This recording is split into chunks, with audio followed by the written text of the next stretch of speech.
क्षिप्त शिव पुराण रुद्र संहिता। ऋषि बोले, व्यास शिष्य महाभाग सूत जी, आपको नमस्कार है। आज आपने भगवान शिव की बड़ी अद्भुत एवं परम पावन कथा सुनाई है। दयानिधे ब्रह्मा और नारद जी के संवाद के अनुसार आप हमें शिव पूजन की यह विधि बताइए, जिससे यहाँ भगवान शिव संतुष्ट होते हैं। ब्राह्मण, क्षत्रिय, वैश्य और शूद्र सभी शिव की पूजा करते हैं। यह पूजन कैसे करना चाहिए और व्यास जी के मुख से इस विषय को किस प्रकार सुना हो, यह बताइए। श्री राम जय जय राम। श्री राम जय जय राम।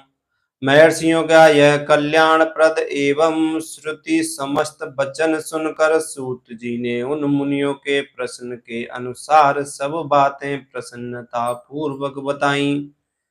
सूत जी बोले, मुनीश्वरों, आपने बहुत अच्छी बात पूछी है, परंतु वह रहस्य की बात है। मैंने इस विषय को जैसा सुना है और जैसी मेरी बुद्धि है, उसके अनुसार आज कुछ कह रहा हूँ। जैसे आप लोग पूछ रहे हैं, उसी तरह पूर्व काल में व्यास जी ने सनत कुमार जी से पूछा था। फिर उसे उपमन्यु जी ने भी सुना था। व्यास जी ने शिव पूजन आदि जो भी विषय सुना था, उसे सुनकर उन्होंने लोकहित की कामना से मुझे पढ़ा दिया था। इसी विषय को भगवान श्री कृष्ण ने महात्मा उपमन्यु से सुना था। पूर्व काल में ब्रह्मा जी ने नारद जी से इस विषय में जो कुछ कहा था, वही इस समय मैं कहूंगा। ब्रह्मा जी ने कहा, नारद, मैं संक्षेप से लिंग पूजन की विधि बता रहा हूँ। सुनो, जैसा पहले कहा गया है, वैसा जो भगवान शंकर का सुखमय, निर्मल और सनातन रूप है, उसका उत्तम भक्ति भाव से पूजा करें। इससे समस्त मनोवांछित फलों की प्राप्ति होगी। दरिद्रता, रोग, दुख तथा शत्रु जनित पीड़ा, ये 4 प्रकार के पाप कष्ट तभी तक रहते हैं जब तक मनुष्य शिव का पूजन नहीं करता। भगवान शिव की पूजा होते ही सारे दुख विलीन हो जाते हैं और समस्त सुखों की प्राप्ति हो जाती है।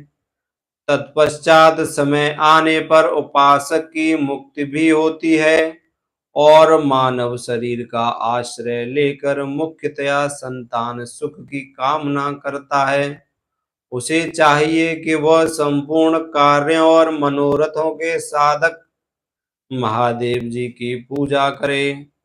ब्राह्मण, क्षत्रिय, वैश्य और शूद्र भी संपूर्ण कामनाओं तथा प्रयोजनों की सिद्धि के लिए क्रम से विधि के अनुसार भगवान शंकर की पूजा करें। प्रातः काल पूजा कैसे करें?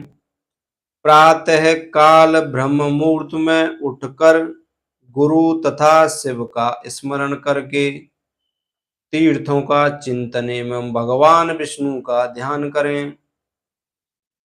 फिर मेरा, देवताओं का और मुनि आदि का भी स्मरण चिंतन करके स्तोत्र पाठ पूर्वक शंकर जी का विधि पूर्वक नाम लें। उसके बाद शैया से उठकर ये सब बिस्तर पे ही करना है। उसके बाद शैया से उठकर निवास स्थान से दक्षिण दिशा में जाकर मल त्याग करें। मुने एकांत मलोत्सव करना चाहिए। उससे शुद्ध होने के लिए जो विधि मैंने सुनी रखी है, उसी को आज कहता हूँ। मन को एकाग्र करके सुनो। ब्राह्मण गुदा की शुद्धि के लिए उसमें 5 बार शुद्ध मिट्टी का लेप करें और धो